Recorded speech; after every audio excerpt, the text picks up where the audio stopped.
Olá, bem-vindos a Hatzot HaShavua, a meia-noite da semana de Parshat Ekev, do trecho de Ekev, que vamos nomear aqui como conectivos. O trecho abre justamente com a ideia Ve'aya Ekev Tishme'un, e eis que se vocês escutarem, que é justamente o teor. Lembrando a todos que nós estamos nesse quinto e último livro da Torá, já não é mais um livro narrativo, ele é um livro, apesar dele encontrarmos aqui alguns trechos que serão até, digamos assim, olhares diferentes para as narrativas e acontecimentos do passado, nós temos aqui um longo discurso de Moisés, que nós chamamos de um testamento, né, de valores, né, um testamento ético que ele está fazendo ao povo e que é simbólico, né? Como nós comentamos, é simbólico dessa relação que nós temos com os nossos ancestrais, com os nossos pais, os pedidos que nos fazem os nossos pais, para que a gente possa prosseguir com algum tipo de valor ou de legado da nossa própria família, história, ancestralidade. Mas aqui nós temos uma coisa muito interessante, que essa palavra Ekev, que não quer dizer, seria algo como, e eis que quando vocês me ouvirem, é simplesmente um conectivo, um conectivo, alguns intérpretes dizem que é uma palavra assim, como vem antes da escuta, né? Ekev seria quase uma coisa assim, um respira fundo, uma pausa para que você possa realmente não fazer uma escuta automática, né? Uma escuta que não tem a qualidade de reconhecer que ali está algo, um desafio de algo novo. As nossas escutas normalmente querem escutar o que já foi escutado, e aqui Ekev teria talvez essa função, né, de que escuta, olha, segura, escuta. É um conectivo. E nessa leitura que nós vamos fazer, nós vamos encontrar aqui um outro conectivo, que normalmente é o conectivo que a gente usa para entender a nossa relação com a ancestralidade, com não só a nossa tradição, mas com os nossos pais, que é a palavra im, si.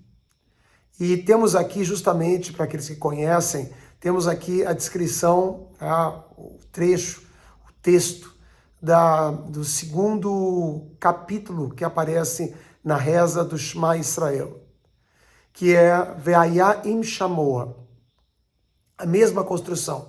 E eis que se você escutar. Só que nós vamos tentar entender a diferença entre esses dois conectivos. Ekev, né, simbolizando eis, alguma conexão que você tem que revelar, e esse outro im, si, que vem da causalidade. E o texto do Shema parece induzir a gente a acreditar exatamente na potência que tem essa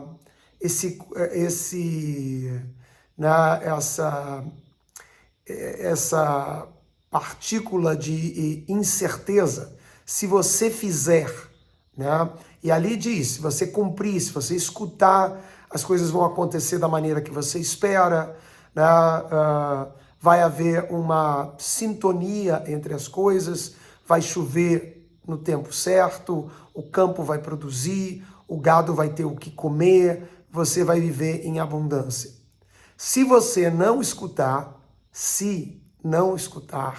então tudo vai acontecer ao contrário, não vai chover na quantidade certa, vai chover mais ou menos, o campo não vai fornecer o que deveria, né? Você, teu animal não vai ter sustento, você não vai ter sustento.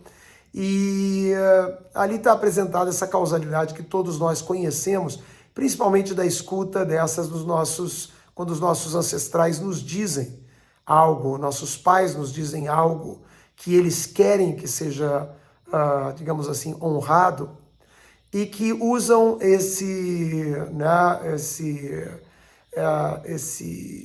conectivo, né, de causalidade, e que muitas vezes nos remete à ideia de recompensa e castigo, né, algum tipo de cobrança.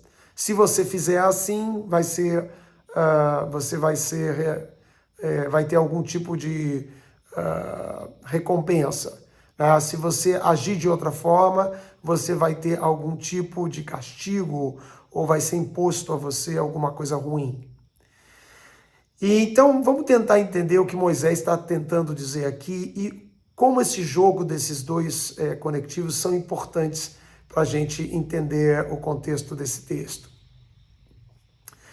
Moisés, obviamente, está ali com o povo na entrada da Terra Prometida, ele que conhece as fraquezas desse povo, né, sabe das inúmeras reclamações que o povo realizou no passado, de que esse momento de chegada é um momento extremamente perigoso.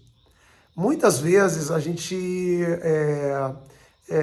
toma errado os momentos de chegada, que são simplesmente, às vezes, um momento de início, né, de um outro processo, de um processo que talvez estivesse ali embutido no processo anterior, e nós imaginamos que esse é um fim, né, talvez pelas construções de causalidade que nós vamos encontrando pela vida, e vamos caminhando de projeto em projeto, de objetivo em objetivo. Mas aqui existe uma pergunta, né? Porque eles estão entrando nessa terra e Moisés quer muito, esse é um dos imperativos do seu legado, é explicar para eles o que essa terra representa, né? O que eles estão recebendo, conquistando naquele momento.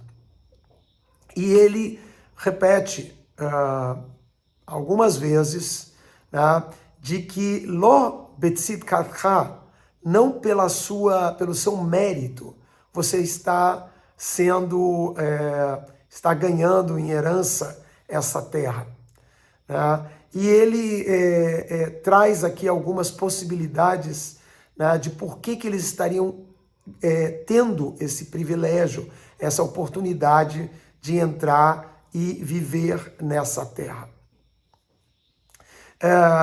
A preocupação de Moisés é de que as pessoas, primeiro, não identifiquem o mérito, né? Que elas não se iludam com todas as dificuldades, elas não têm mérito. E ele está dizendo, não é pelo seu mérito, né? As duas coisas que provocam essa causalidade é o fato de que houve uma promessa dessa terra para vocês, né? E além dessa promessa, ele diz, e os outros povos que aqui habitam são povos que não se conduzem de maneira apropriada, que não têm uma vida com, digamos assim, a preocupação com o humano, né, com a justiça da maneira correta, e por essa razão vocês vão receber essa terra. Então aqui existem várias, né, esse mundo da causalidade ele é tão complicado, né, mas o centro do que Moisés está tentando dizer, porque é real, você entra numa terra, você alcança um determinado patamar na sua vida, e você sempre identifica isso como um mérito seu, como algo que você conquistou. E ele está tentando dizer para eles, número 1, não foi pelo mérito de vocês.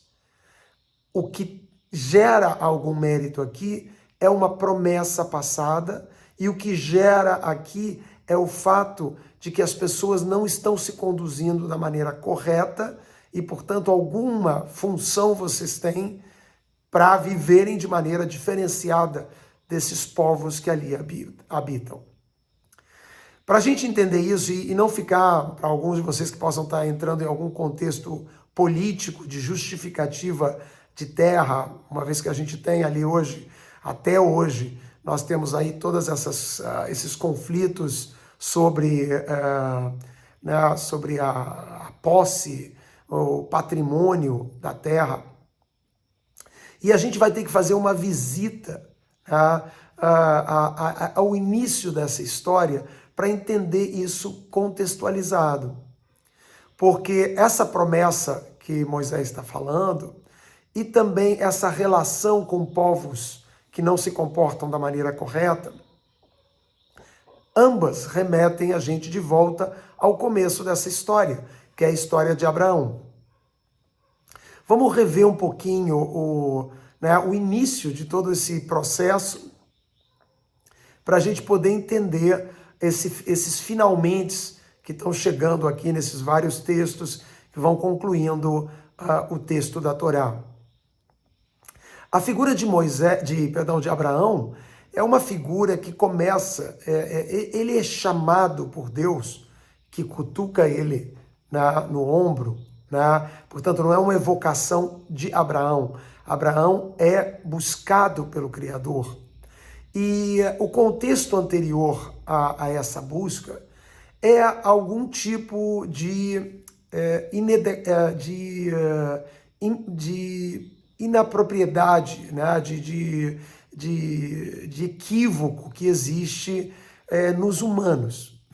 O Criador gera o ser humano com as suas potências, e as histórias que se seguem são a história de Adão e Eva, das questões de Adão e Eva, né, das inseguranças de Adão e Eva, mesmo que a gente faça uma leitura de que aquele não foi um pecado original, né, o comer da árvore, a reação deles é uma reação infantil, é uma reação de ocultamento, é uma reação de vergonha, né, de começar a culpar o outro, que são os inícios do ego, né? Mas depois da história de Adão e Eva, a gente tem a história de Caim e Abel, um fratricídio, um assassinato. Depois disso, a gente tem a história de Noé, que são as pessoas se agredindo, sendo violentas, e a necessidade de um dilúvio para recomeçar uma humanidade, né? E temos depois a história de Babel. Esses 4 elementos nos mostram que não ia bem a construção do humano. Então, assim, essa batida no ombro de Abraão, ela tem um fundamento, uma razão. É o Criador tentando levar essa semente, literalmente, é um sêmen-semente, de um futuro de uma nova terra. Essa nova terra, né, não é um território, é uma nova consciência, né, que vai aparecer ligado agora a esse processo de Moisés lá na frente, entrando na Terra Prometida. O que é uma consciência? No texto que nós estamos lendo essa semana, é trazido esse conceito ou essa noção que eu identifico como a presença da consciência, né? Que é a fala de Moisés no nosso trecho, dizendo que eles vão ter que fazer um pacto, aquele pacto que que Abraão fez no passado, e que foi um pacto que foi selado com a circuncisão, né, no órgão genital. Agora eles vão ter que fazer um pacto que é uma circuncisão de coração. Esse termo, circuncisão de coração, ele é um pacto de consciência. É um pacto, né, aqui as palavras, Bechol levavcha, né, com todo o teu coração. Você vai ter que aprender a encontrar um ímpeto em você, que é um ímpeto na direção do bom. E isso é uma circuncisão, não de carne, mas uma circuncisão da sua própria consciência, do seu sujeito, né? Para que você possa sair dessa experiência enobrecido, sagrado de alguma forma.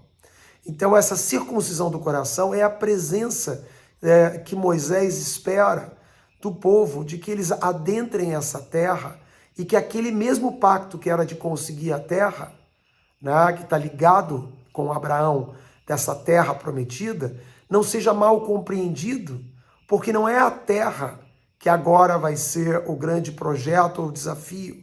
O grande desafio é nessa terra produzir uma nova consciência. Tá?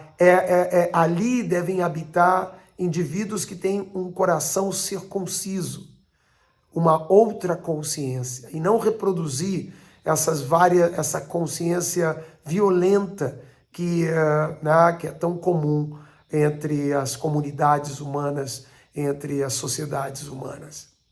Então, voltando lá para Abraão, aquele momento é a expectativa divina de encontrar um representante, alguém que possa multiplicar. Essa é a grande promessa, são dois elementos que Deus promete a Abraão.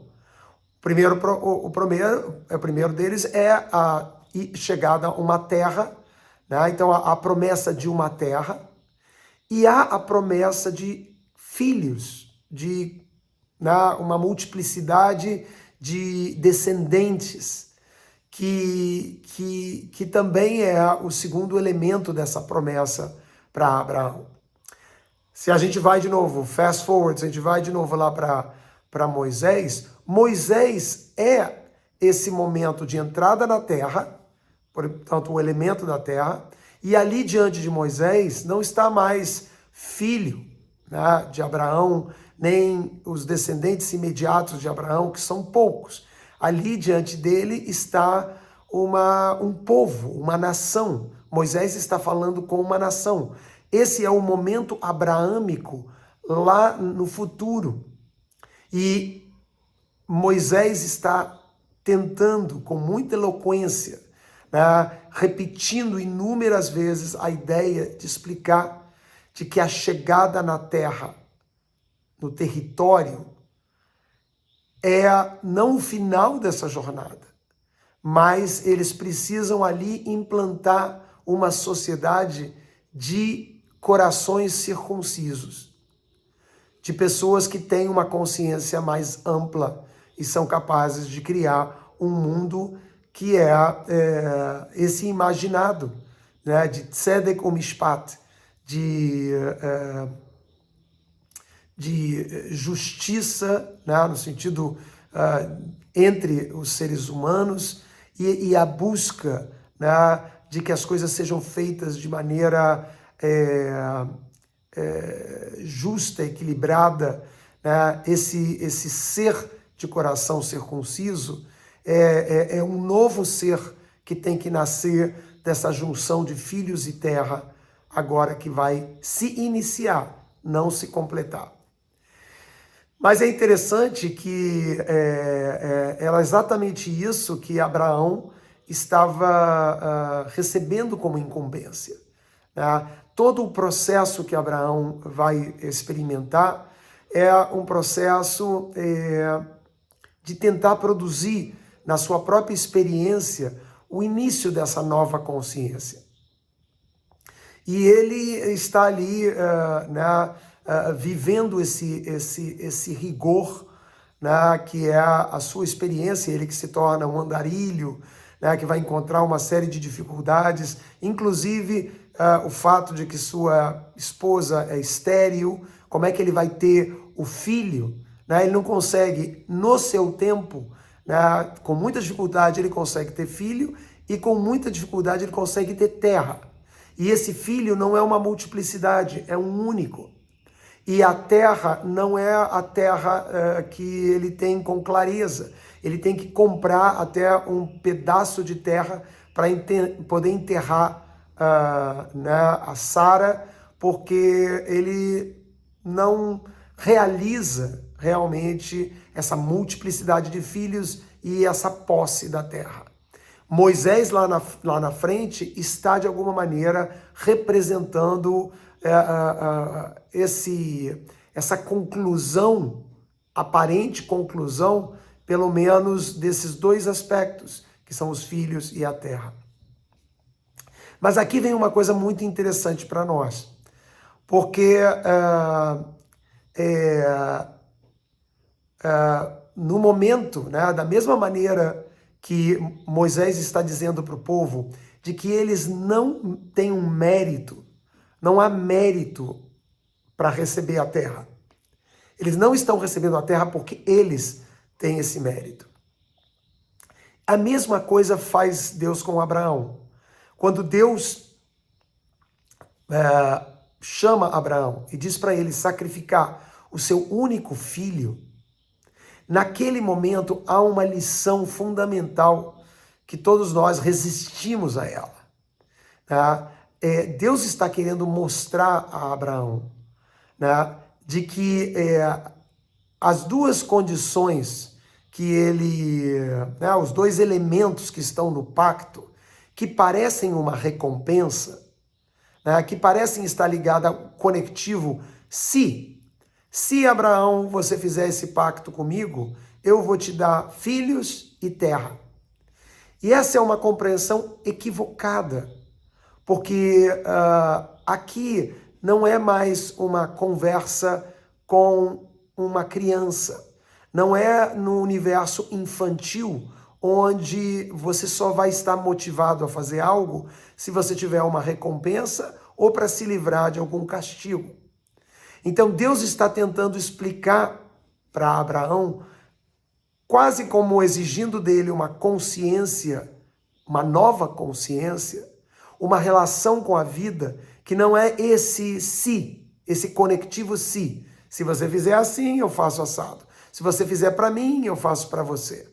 Esse conectivo infantil da consciência humana tem que ser ampliado. Então, Deus está tentando ensinar um novo conectivo.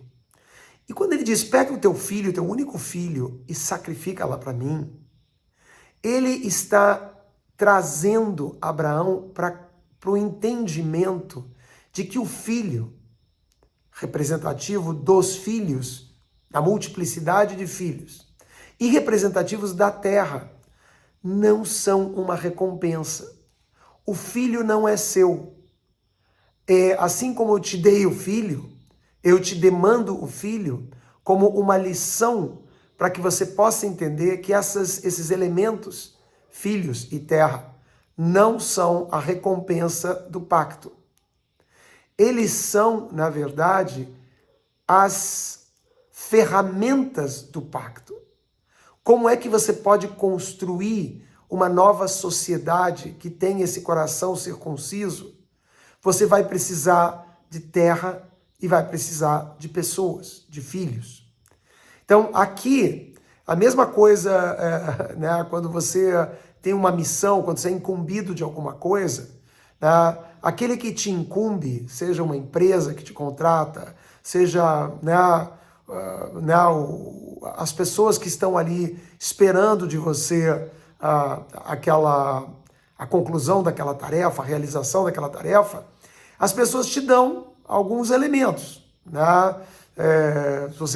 Se você trabalha para uma empresa, você tem que ter um computador, tem que ter um telefone, né? Leavdil, diferenciando dessas coisas tão pequenas e materiais, mas o que Deus está oferecendo a Moisés não é a Abraão, não é uma recompensa.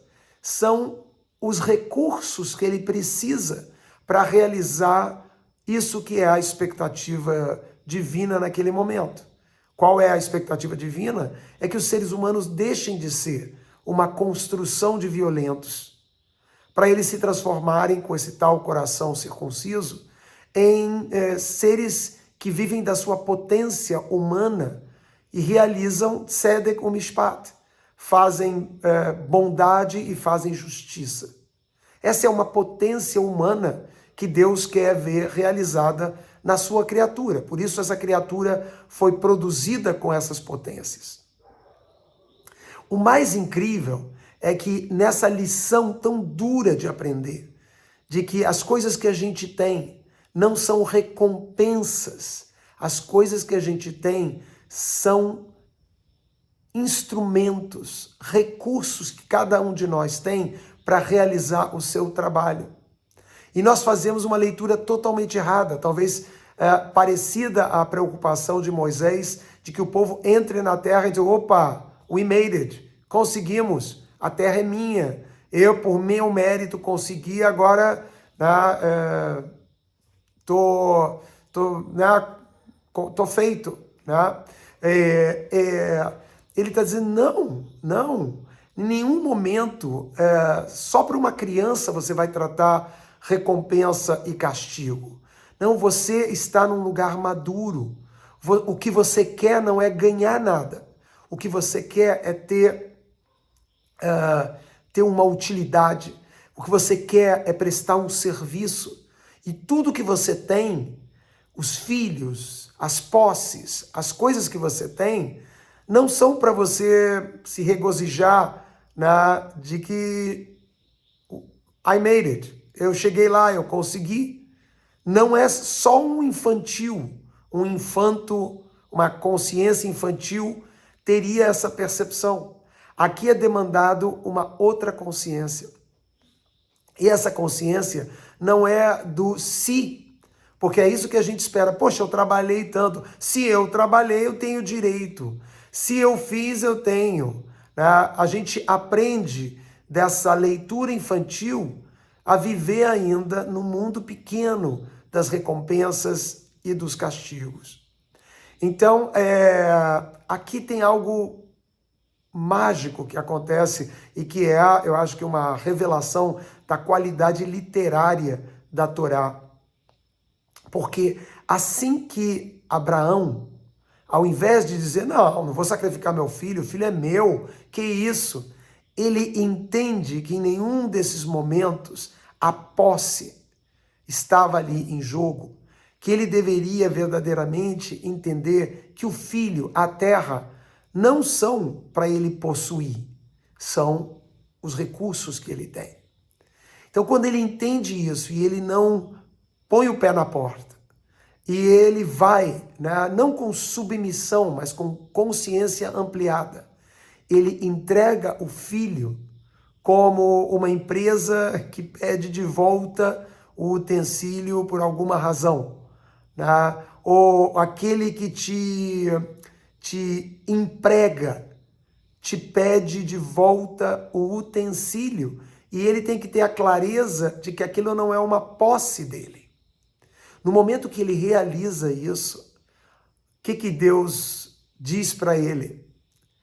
Ekev asher shamata bekoli, Ekev, a nossa palavrinha que abre a nossa leitura.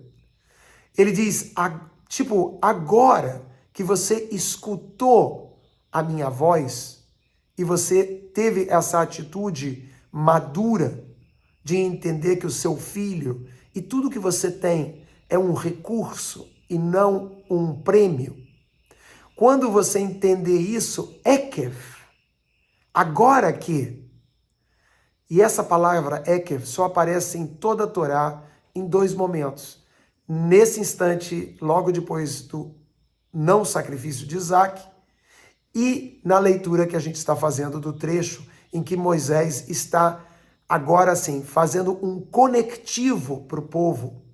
Um conectivo fundamental, porque ele é o conectivo da maturidade.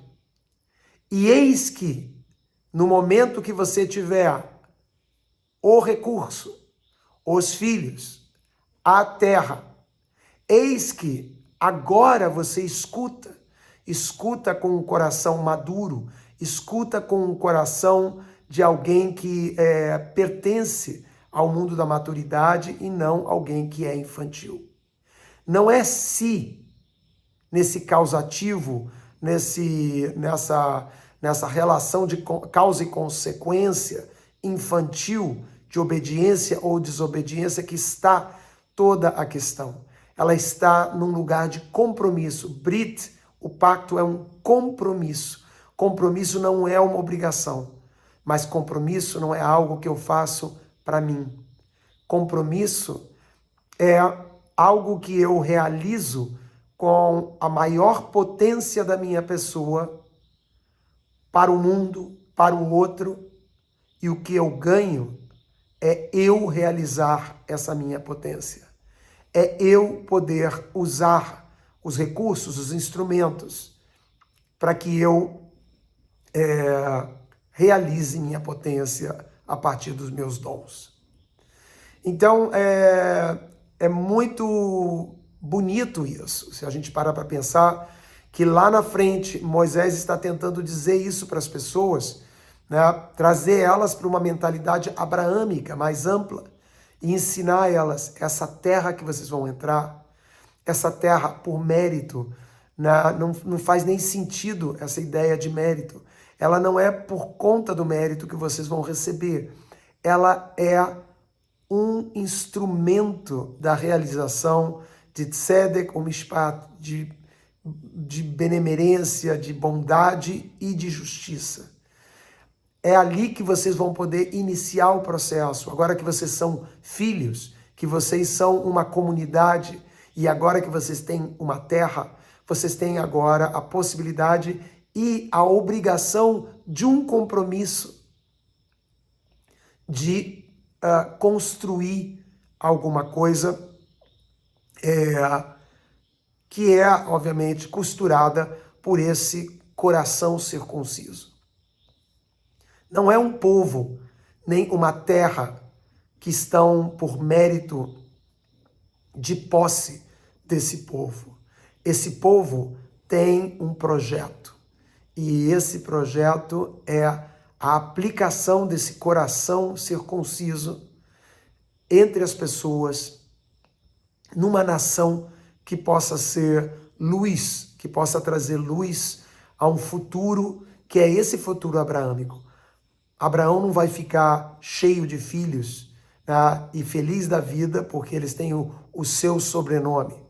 Abraão não vai ficar feliz porque os seus filhos são ricos nessa terra que aqui é descrita com 7 produtos, né, como uma terra rica, né. Não é da riqueza dessa terra que Abraão está esperando, né. Ele está esperando ter fundado um compromisso para todas as gerações, para que elas possam construir essa utopia, que elas possam realmente chegar a uma nova terra que só tem via de chegada por uma consciência mais ampliada.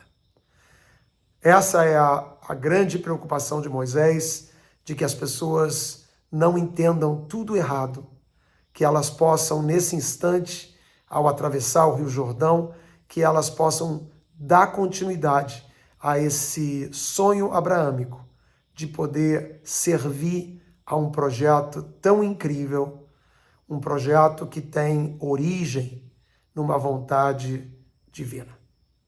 Até a nossa próxima meia-noite da semana.